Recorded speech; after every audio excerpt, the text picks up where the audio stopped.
à part marquer un but, il pouvait difficilement faire mieux. Là, il y a eu tous les paramètres, un grand gardien, voilà, une plus grande efficacité en face. C'est pour ça que Paris perd. Parce que Paris, pendant très longtemps, on était même en train de se dire, là, il y a des individualités très fortes. Et Kvaratskhelia, qui sortait assez récemment d'un énorme match à Lyon, là, il a réalisé Kvaratskhelia à un moment donné, en termes de créativité, de technicité, il y avait il faisait un match exceptionnel.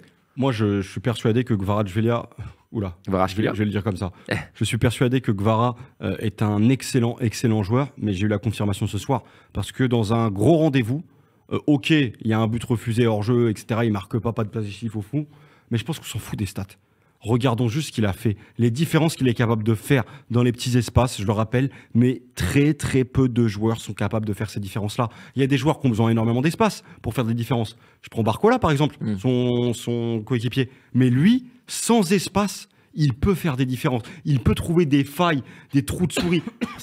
Franchement, c'est un joueur qui a un truc spécial.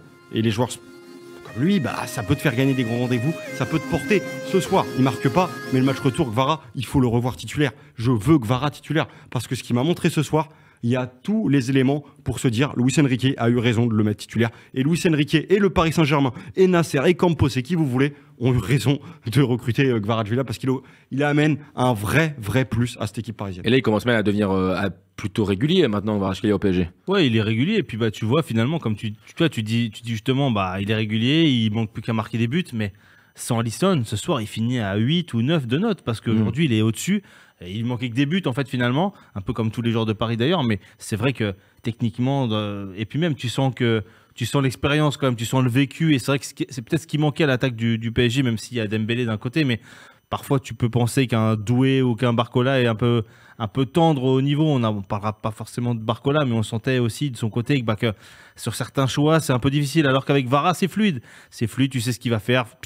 Je sais même pas ce qu'il va faire, même lui, il sait pas. Il est là, il prend le ballon, il le brosse, il va un peu à droite, à gauche, il caresse le ballon, et c'est beau à voir jouer, en effet. C'est vrai qu'aujourd'hui, nous, ceux qui ne sont pas un adepte comme toi, Valentin, de la Serie A, c'est pas forcément un joueur qu'on voyait au quotidien, mais c'est vrai que quand tu le vois jouer, tu peux que apprécier ce type de joueur-là qui te caresse la balle et qui fait des choses que peu de joueurs font. Et ça, c'est vrai qu'aujourd'hui, dans ce football moderne assez aseptisé, où tu as des joueurs qui sont finalement tous, ils se ressemblent tous plus ou moins, et où tout est joué sur la vitesse et sur la puissance, là, tu vois qu'un joueur comme ça, c'est un peu, moi je trouve que c'est un peu un joueur à l'ancienne, Kvara. Je vous le voyais bien dans les années 90-2000, tu vois, un peu avec sa petite barbe, un peu, tu sens peut-être un petit côté yougoslave et tout, tu vois, et vraiment, mais ça fait du bien. Pas dégradé, en tout cas. Pas de coupe de cheveux, pas taillé, des poils un peu partout, des grains de beauté, tout.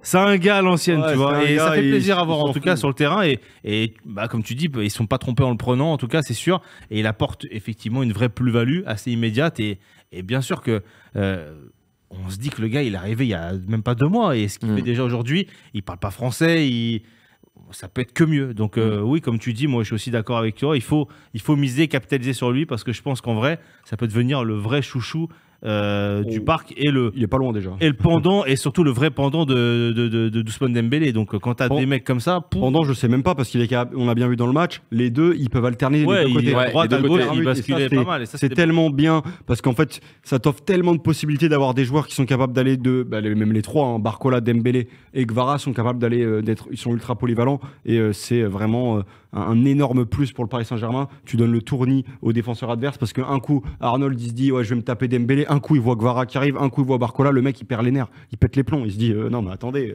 moi, j'ai signé pour avoir un duel. J'ai fait de la vidéo pour un joueur, mais pas pour 3. Et le Paris Saint-Germain, ça fait quand même peur, entre guillemets, quand ils font ça. En plus, là où il a été très bon, Kvara, c'est comme tous les dribbleurs et les créateurs, tu peux avoir beaucoup de déchets. Là, à un moment donné, il était sur des minutes consécutives où chaque dribble était presque réussi. Il perdait pas la balle, il conservait bien le ballon, le temps que ses coéquipiers viennent aussi en aide. Donc il a été très précieux aussi pour conserver le ballon et dans la possession. Donc oui, très gros match.